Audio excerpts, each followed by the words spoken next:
आज आम्ही स्वाभिमानी स्वराज्य सेनेच्या वतीनं सांगली जिल्हा परिषदेसमोर एक लक्षवेधी आंदोलन केलेलं आहे। भ्रष्ट प्राथमिक शिक्षणाधिकारी मोहन गायकवाड यांच्या संदर्भात आम्ही जिल्हा प्रशासन, मुख्य कार्यकारी अधिकारी, जिल्हा परिषद यांच्याकडे वारंवार तक्रारी केलेल्या आहेत। तसेच अनेक पक्ष संघटना असतील, त्याचबरोबर तिथला कर्मचारी स्टाफ असेल, यांनी देखील वरिष्ठांच्याकडे मोहन गायकवाड यांच्या तक्रारी केलेल्या आहेत। या तक्रारीच्या अनुषंगाने सांगली जिल्हा परिषदेचे मुख्य कार्यकारी अधिकारी यांनी 6 सदस्यीय समिती त्या ठिकाणी स्थापन केली।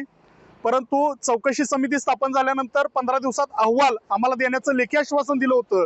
15 दिवस उलटून देखील गेले, परंतु या ठिकाणी चौकशी समितीने काय चौकशी केली हे अद्याप आम्हाला काही कळलं नाही। त्यामुळे आमची मागणी आहे की तात्काळ अशा भ्रष्ट शिक्षण अधिकाऱ्याचा पदभार हा काढून घेतला पाहिजे, सक्तीच्या रजेवर पाठवावं अथवा त्यांचं निलंबन करावं।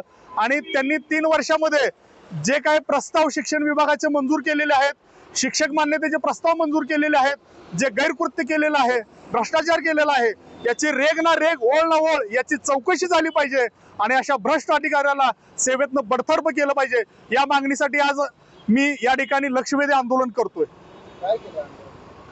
या ठिकाणी जे काही त्यांच्या विरोधात ज्या आम्ही तक्रारी दिलेल्या आहेत, जे चौकशी समितीच्या जे पत्र आहे, त्याचबरोबर अनेक पक्ष संघटनांनी या ठिकाणी त्यांच्या विरोधात तक्रार दिलेल्या आहेत। हे माझ्या स्वतःच्या अंगावरती या ठिकाणी लावून मी या ठिकाणी लक्षवेधी आंदोलन करतोय।